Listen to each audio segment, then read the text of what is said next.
Debout, t'as une vidéo à tourner. Non, je vais dormir. Aujourd'hui, c'est une journée dans l'assiette de Thibaut. Tu prépares tous mes repas. Oh putain, Camille. Oh putain.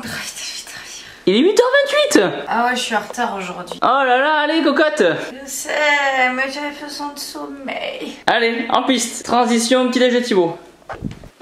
Salut les petits chats, c'est JujuFitCat et j'espère que vous allez bien. Aujourd'hui on se retrouve pour une toute nouvelle vidéo YouTube. Une vidéo que vous me demandez depuis un petit moment et je me suis dit tant qu'à faire, autant profiter de l'après-fête pour vous la tourner. En fait ça fait un moment que vous avez envie que je vous refasse une vidéo une journée dans mon assiette. Vu que là on sort d'une grosse période de fête où on a pas mal mangé les gars, on va pas se mentir s'il vous plaît. Autant vous faire cette vidéo en vous donnant plein de petits tips sur comment est-ce que je m'alimente après les fêtes de Noël pour reposer un petit peu mon foie, mes intestins, pour remettre un petit peu tout mon système digestif en place. L'hiver c'est une période où on est pas mal propice au rhume etc. Et l'idée c'est essayer de venir un petit peu booster les défenses immunitaires. Il y a plein de recettes de malades qui vous attendent les gars, donc c'est parti pour le petit déj.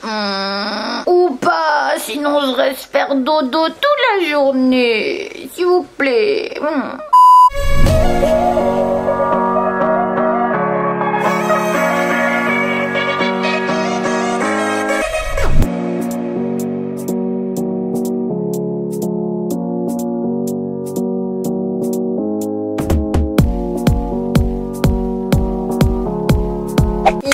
D'amour, on se retrouve en cuisine pour le petit déjeuner et je tiens à vous dire un truc. Ouais, j'ai encore mes chaussettes pilou de Noël, même un 8, 9, 10 janvier. Bon, je sais pas trop. En vrai, je pense très sincèrement que je vais les porter à peu près tout l'hiver. Genre, préparez-vous, parce que ce n'est ni la première ni la dernière fois que vous allez voir mes chaussettes de Noël zigzi. Même elle m'a dit non, franchement, là, Justine, ta gueule. La première chose que je peux vous conseiller après les fêtes de Noël, c'est de consommer des petits déjeuners plutôt salés. Pourquoi? Parce que très souvent les petits déjeuners sucrés, ça a tendance à augmenter le pic de glycémie, c'est-à-dire le taux de sucre dans le sang. Au moment des fêtes, on a déjà suffisamment boosté notre glycémie les gars, avec toutes les bûches qu'on s'est enfilées. Donc voilà, ça peut être une bonne alternative pendant quelques semaines de prendre plutôt des petits déjeuners salés. On va préparer une omelette à base de champignons qu'on va accompagner de petites tranches de pain. Pour ma part c'est du pain de maïs et d'un pamplemousse. C'est hyper important en hiver d'en profiter un petit peu pour consommer des agrumes, donc du citron, du pamplemousse, de la clémentine, de l'orange etc. Parce que c'est des fruits qui sont très riches en vitamines et ça va vous aider à booster votre système immunitaire et à avoir de l'énergie. Parce que sinon très clairement les gars, en hiver on est capable d'hiberner tel des marmottes.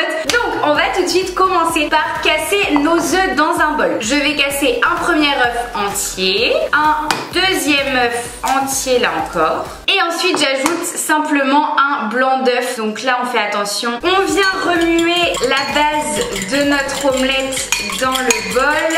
Et ensuite on va tout simplement mettre de côté. On passe à la prochaine étape de la recette. Donc vous allez prendre quelques champignons que vous rincez correctement bien évidemment. Et ensuite vous les coupez comme ça en fines tranches. Une fois que les champignons sont prêts, vous prenez de l'huile de coco, vous en mettez dans une poêle. Et ensuite vous venez faire chauffer la poêle à feu doux et vous allez tout de suite enchaîner en coupant un petit peu d'oignon rouge. Et rappelez-vous, je sais qu'il y en a plein qui s'inquiètent en mode ouais Juju sérieux t'abuses, putain pas des oignons le matin et tout. Genre pense à Thibaut, tu vas puer de la gueule, hein, c'est le cas de le dire. Mais la petite astuce c'est de mettre un petit peu de persil dans vos préparations quand vous mangez de l'oignon. Ça aide un petit peu en fait à atténuer l'odeur de mauvaise haleine. Alors je peux pas vous promettre que ça va faire des merveilles, mais en vrai ça mange pas mal. Comme à la maison nous n'avons plus de sopalin les gars, ne me jugez pas. Oui, j'utilise mon rouleau de PQ pour venir un petit peu étaler mon huile de coco dans ma poêle. C'est très nature hein, les vidéos avec JujuFitCat les gars.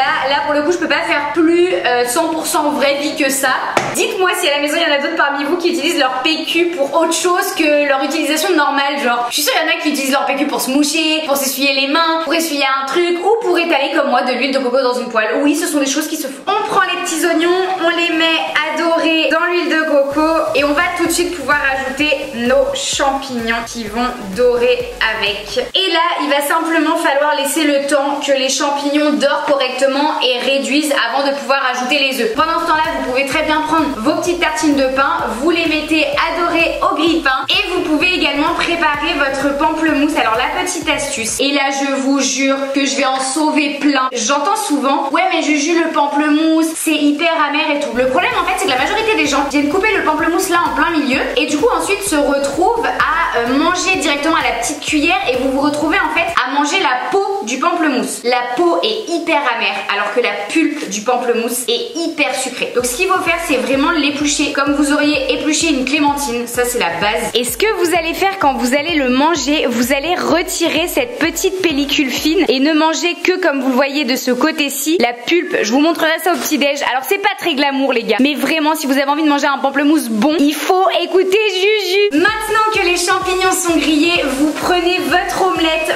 vous venez la faire couler vraiment partout dans votre poêle, voilà, de façon à recouvrir vraiment tous vos champignons. Dernière étape avant de terminer cette omelette, vous prenez du persil frais et vous venez comme ça ciseler un petit peu de persil. L'omelette a l'air d'être prête les petits chats. Du coup moi ce que je fais c'est que je viens la décoller d'un côté, je la replie tranquillement sur elle-même et ensuite il n'y a plus qu'à venir la servir dans une assiette. Oh my god, cette omelette de folie les gars, elle est tellement épaisse. Écoutez, le petit déjeuner est prêt, donc on se retrouve de suite pour la dégustation. Oui!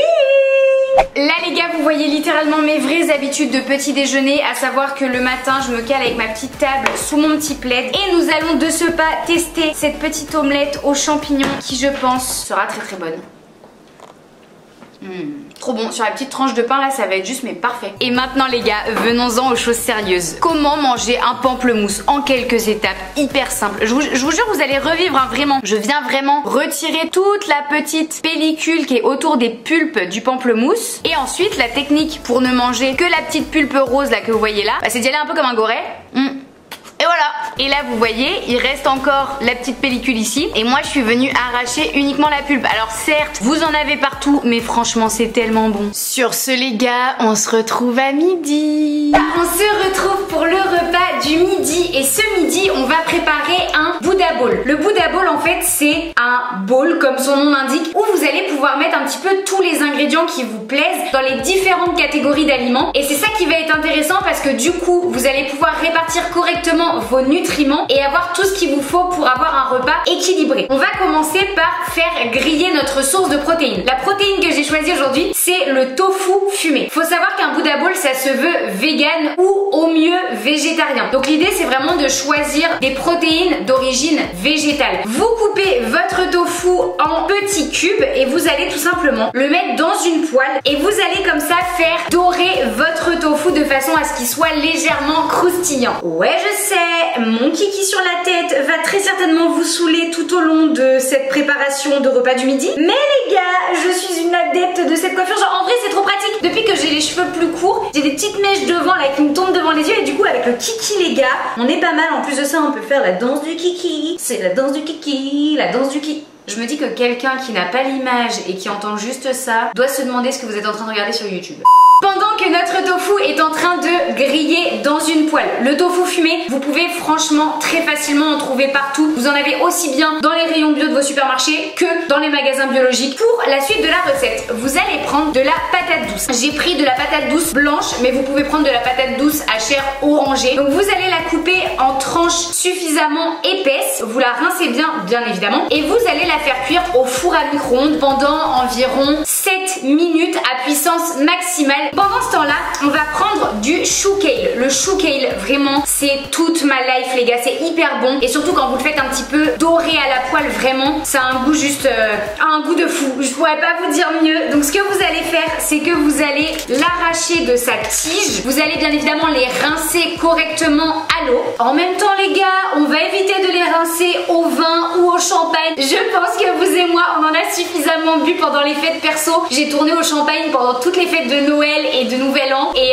s'il y a bien une chose à laquelle il faut faire un petit peu attention après les fêtes, c'est justement de diminuer les verres d'alcool que vous allez consommer pour laisser un petit peu le foie se reposer, laisser le système digestif de façon générale se reposer et détoxifier un petit peu tout ça et vraiment favoriser de boire de l'eau tout au long de la journée et de bien vous hydrater. Je vous jure que ça vous fera vraiment du bien. Une fois que le chou kale est bien rincé, vous allez vais venir le couper en tout petits morceaux de façon à ce qu'il puisse bien griller. Dès que le tofu sera prêt, on fera dorer le chou kale et du coup on va le faire dorer avec une gousse d'ail histoire de rajouter un petit peu de goût. Donc là on vient éplucher notre gousse et on vient la couper en petits morceaux. Le tofu est bien doré donc on va le réserver, c'est-à-dire que ouais là j'ai voulu faire la meuf genre je suis grave cotée en cuisine, je connais trop des expressions de cuisinier professionnel. En vrai ça veut juste dire que vous allez les remettre dans le récipient dans lequel ils étaient quand ils n'étaient pas encore cuits, ces petits dés de tofu, et qu'ils vont attendre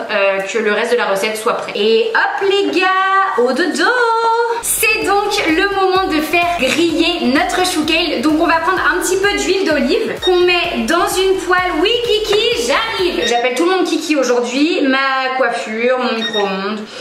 On est content. On ajoute notre chou kale et normalement ça devrait crépiter chez vous aussi à la maison les gars. Et on va le laisser dorer comme ça quelques minutes en remuant régulièrement. Nos tranches de patates douces sont prêtes et on va venir les couper en petits cubes. Nos cubes de patates douces sont prêts les tichas. Je pense être aux alentours de 200 grammes crus environ. On pense à remuer le chou kale histoire qu'il ne crame pas comme je disais tout à l'heure. Et on va pouvoir commencer à préparer notre bowl. Et pourquoi est-ce qu'on fait ça dans un bol? Parce que justement ça permet en fait de mettre des quantités raisonnables, c'est-à-dire que vous n'allez pas mettre des trop petites quantités ni des trop grosses quantités et ça vous évite justement de peser parce que pour ma part je suis pas du tout fan du fait de reprendre après les fêtes une alimentation hyper drastique en mode je pèse tout ce que je mange, je fais hyper attention. Le mieux c'est de faire quand même un petit peu au ressenti et à votre faim. Ce qu'on va faire c'est qu'on va prendre des lentilles vertes parce que dans un bol il y a toujours une source de légumineuses, ça vous apporte des fibres et après les fêtes manger des fibres c'est hyper important, ça aide vraiment à relancer votre système digestif, à faire travailler et fonctionner correctement votre transit intestinal. Alors je sais les gars, c'est pas hyper glamour, mais vous vouliez une vidéo YouTube où je vous donnais des conseils après les fêtes de Noël, donc voilà, ça c'est genre the best conseil. À Noël on a tendance à manger plein de trucs, parfois même des trucs qu'on n'a pas l'habitude de manger et on peut avoir le transit intestinal qui est un peu détraqué, donc il faut essayer de le relancer. Moi ce que je fais c'est que je mets environ 5 cuillères à soupe de lentilles vertes. Notre chou kale est plutôt bien doré, donc on va pouvoir justement l'ajouter dans le bowl. Voilà. Ce qu'on va faire maintenant, c'est qu'on va faire dorer nos patates douces à la poêle. Donc elles sont déjà cuites, mais on va venir les faire un petit peu dorer avec un petit peu d'huile d'olive, un peu de romarin et un petit peu de paprika fumé. Je reprends donc mon huile d'olive que je mets dans ma poêle. Je prends ensuite mes cubes de patates douces que je mets dans l'huile d'olive. Je prends quelques branches de romarin que je vais venir découper au-dessus de mes patates douces. Le romarin avec les pommes de terre les gars, c'est juste selon moi l'une des meilleures épices à mettre. C'est tellement bon, ça relève tellement le goût. On termine avec une demi-cuillère à café de paprika fumé qu'on essaye de mettre un petit peu partout. Et on remet notre poêle sur le feu pour venir faire dorer nos patates douces avant de les ajouter à notre bowl. On peut continuer d'avancer un petit peu sur la préparation du bowl puisqu'il reste plus grand chose à faire finalement. On va commencer par préparer quelques petites tagliatelles de carottes. Donc vous prenez une carotte, vous l'épluchez avec un économe et ensuite avec ce même économe, vous allez faire comme si vous continuez de l'éplucher et en fait vous venez comme ça préparer des petites tagliatelles. Donc vous voyez on dirait vraiment des tagliatelles de pâtes. Ça c'est une très bonne astuce pour faire manger des légumes à vos enfants les gars. S'il y a des parents qui me regardent, faire des tagliatelles de courgettes ou de carottes pour en faire manger aux enfants, c'est juste mes astuces vraiment. Les tagliatelles de carottes sont prêtes. On va maintenant préparer un petit peu de chou rouge pour agrémenter. Dans l'idée on essaye de le faire aussi sous forme de tagliatelle en le coupant assez finement. Les patates douces sont bien rôties donc on peut les retirer du feu les petits chats. On n'a plus qu'à continuer d'agrémenter le bowl. On va ajouter un petit peu de notre mélange chou rouge carotte. On vient ajouter nos patates douces rôties au romarin. Oh là là my god mais ça va être si bon. On enchaîne avec nos petits cubes de tofu. On continue avec quelques petites graines de grenade. Et pour terminer cette préparation de bowl, on va préparer la petite sauce qui va venir assaisonner tout ça. On commence par prendre une belle cuillère à soupe d'huile de sésame. Surtout ne pas la faire chauffer les gars, c'est vraiment une huile qu'on utilise en assaisonnement. On ajoute une cuillère à soupe de vinaigre balsamique. On continue avec une cuillère à soupe de jus de citron. Et enfin histoire d'épaissir un petit peu cette sauce et de rajouter encore un peu plus de sésame, on va prendre une cuillère à café de purée de sésame. On mélange correctement cette petite sauce jusqu'à ce que la purée de sésame se désintègre, se désagrège, je ne sais pas, dans notre récipient. Et on n'aura plus qu'à venir ajouter ça sur le dessus et à se régaler. En fait, c'est ce que j'ai envie de vous dire, c'est tout. On va juste trop bien manger, les gars. La sauce est prête, les petits chats. Le bol également. J'ai plus qu'à ajouter la sauce sur le bol et on se retrouve de suite pour la dégustation. Quand vous avez un bol, genre mélangez tout, histoire que toutes les saveurs se répartissent partout, que la sauce vienne bien se mélanger. Ensuite, vous prenez une grosse cuillère d'un peu tout. Et vous savourez parce que c'est trop bon. Les bowls, c'est la folie. Après les fêtes, c'est l'idéal parce que c'est vraiment un plat qui contient tout ce dont vous avez besoin. Le principe d'un bowl, c'est d'avoir à la fois les légumineuses, ici les lentilles pour les fibres. Encore une fois, ça aide au transit intestinal. Vous avez les crudités avec les carottes et le chou rouge, les cuidités avec le chou kale. Tout ça, ça va vous apporter tout un tas de vitamines, de minéraux, d'oligo-éléments et c'est une très bonne chose. Vous avez également la patate douce pour les féculents, mais c'est des féculents avec un index glycémique relativement bas, donc ça vous évite d'avoir des pics de glycémie. Je pense qu'on en a suffisamment eu avec toutes les bûches à Noël, les gars. Donc pareil, c'est vraiment intéressant de consommer ce type de féculents après les fêtes. Vous avez également une source de protéines végétales comme le tofu. En général, pendant les fêtes de Noël, on est quand même beaucoup à manger de la viande, des crustacés, des poissons, tout un tas de charcuterie. Bref, on mange beaucoup de protéines d'origine animale et du coup c'est hyper intéressant, même si vous n'êtes pas vegan, que vous n'êtes pas végétarien, de diminuer un petit peu les sources de protéines animales et d'augmenter un petit peu les sources de protéines végétales. Tout simplement aussi parce que les protéines végétales, ça se digère quand même plus facilement que les protéines animales pour l'organisme. Donc ça peut être intéressant pour mettre un petit peu votre système digestif au repos. Et ensuite vous avez également des fruits. Donc là la grenade, ça apporte un petit côté fruité, c'est hyper sympa. Le mélange sucré-salé, c'est vraiment chouette. Et là comme vous avez vu, j'ai également mis de la purée de sésame. Ça apporte les bons lipides et ça on kiffe, les gars. Donc sur ce, moi je vais me remplir l'estomac et on se retrouve pour le goûter. Les petits chats, on se retrouve pour le goûter et je me suis dit quoi de mieux que de vous préparer un smoothie spécial immunité. On le sait, on est au mois de janvier, c'est l'hiver pur et dur, les gars. Nous dans le sud, ça y est, il fait un froid, mais genre vraiment le vrai froid hivernal. C'est un petit peu la période de l'année où on est propice à tous les rhumes qui traînent. Donc quoi de mieux qu'un petit smoothie, un petit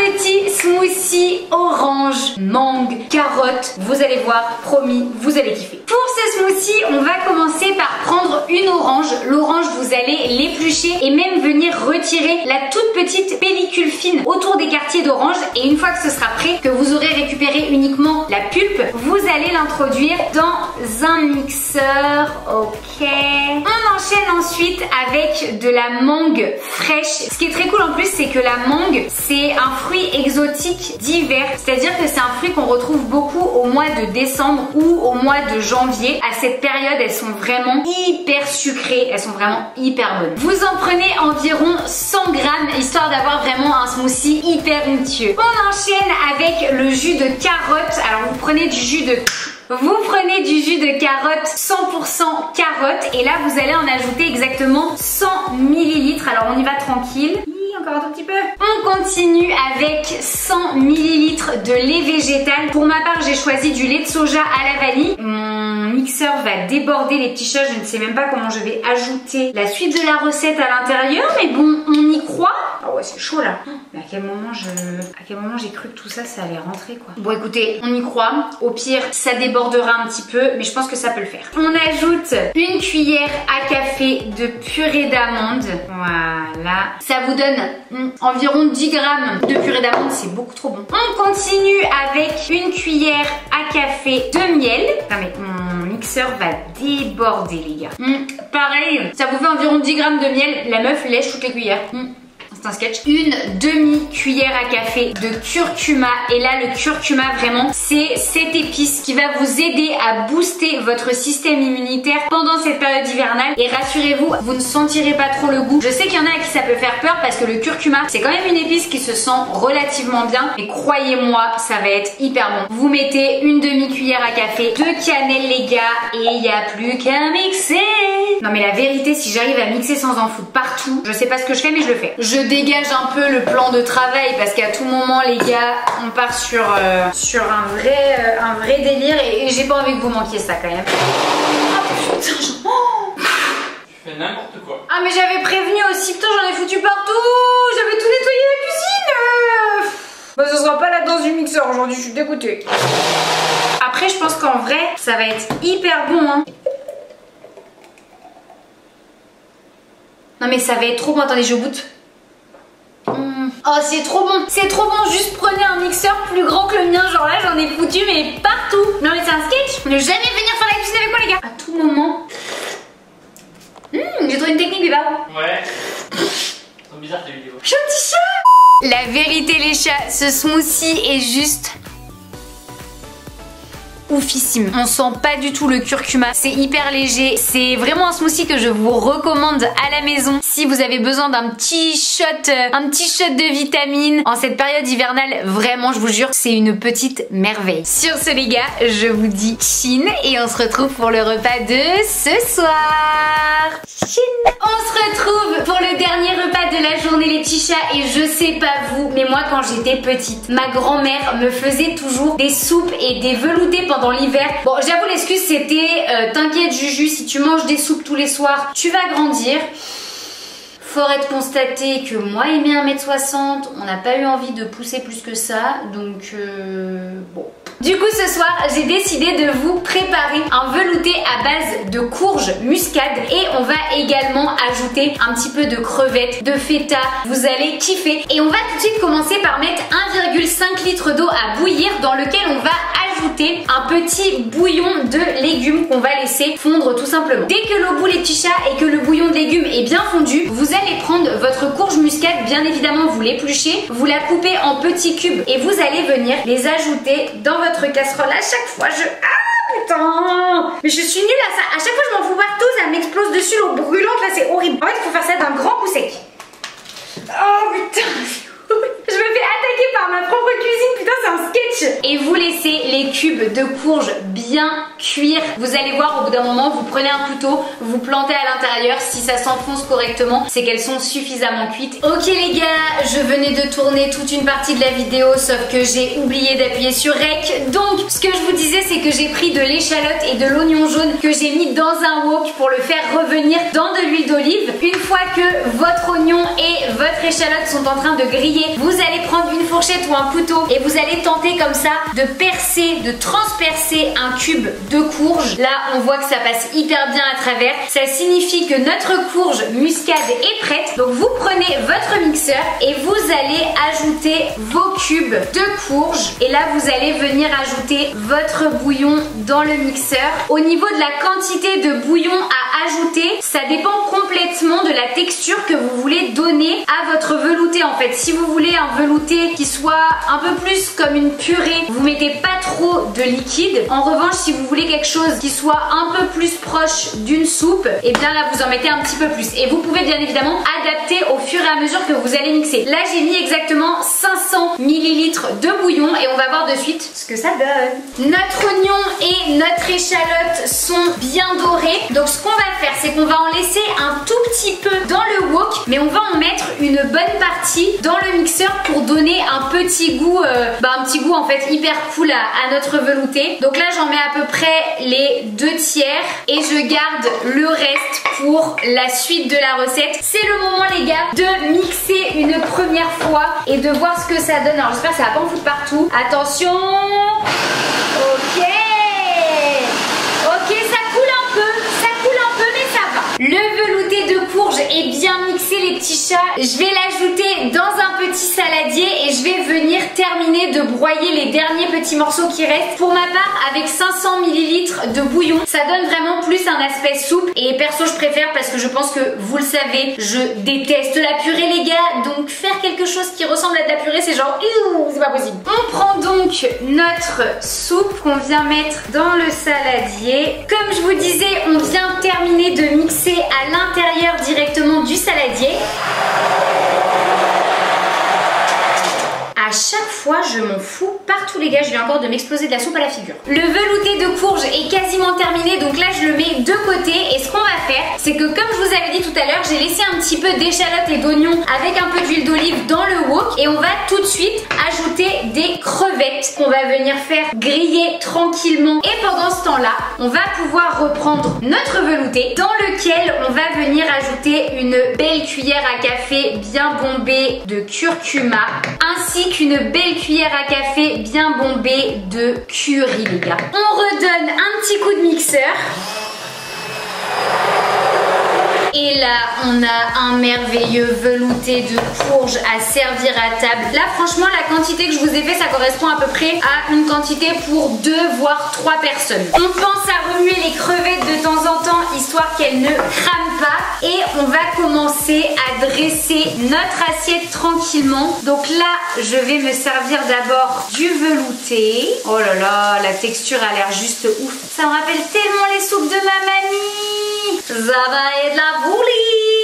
Ça y est les chats, nos crevettes sont bien grillées, donc on va venir les ajouter très tranquillement sur notre petit velouté. Ensuite, on va ajouter un petit cube de feta qu'on va venir émietter à l'intérieur du velouté. On ajoute quelques petits pois chiches soufflés, ou bien vous pouvez ajouter tout simplement des petits morceaux de pois chiches que vous avez à la maison. On continue avec quelques petites graines de courge à mettre sur le dessus. Et enfin, on prend un petit peu de coriandre qu'on vient ciseler un petit peu partout. Et il n'y a plus qu'à passer à la dégustation. Alors là, je mélange tout, ça n'a plus aucun style, mais je pense que ça va être très très bon. Attention. Ah ouais, c'est trop bon. Franchement les gars, à chaque fois que je mange une soupe, je me dis que vraiment je devrais en faire plus souvent parce que c'est littéralement le repas hyper rapide à faire et on peut en faire vraiment avec tout un tas de légumes différents. C'est hyper bon, ça réchauffe. Ce qui est plutôt cool aussi avec les soupes, c'est que juste avant d'aller se coucher, ça peut faciliter un petit peu la digestion parce qu'on est plutôt sur un repas liquide. Du coup, ça facilite un petit peu le système digestif à faire son travail après les fêtes. Ça lui permet de se reposer un petit peu et de prendre des vacances. Bah ouais les gars, à un moment donné, vous l'avez fait bosser comme un malade pendant les fêtes de Noël, il a le droit de se reposer lui aussi. Si vous avez aimé la vidéo, n'hésitez pas à mettre une tête de chat en bas de la vidéo, likez, partagez, commentez, faites ce que vous voulez. Mais surtout n'oubliez pas qu'un Fit 4 retombe toujours sur ses pattes. En attendant, moi je vous dis à la semaine prochaine pour une toute nouvelle vidéo YouTube. Je vous fais de gros bisous. Ciao. Ciao les loulous. Qu'est-ce qu'il y a, Piche? Qu'est-ce qu'il y a? Tu fais du bruit? Mais oui! Joue. Mais non, attends, mets pas ça dans ma soupe! Mais je suis pas un chat! Joue. Non. Et t'es un petit chat. Attrape. T'as mais grandi!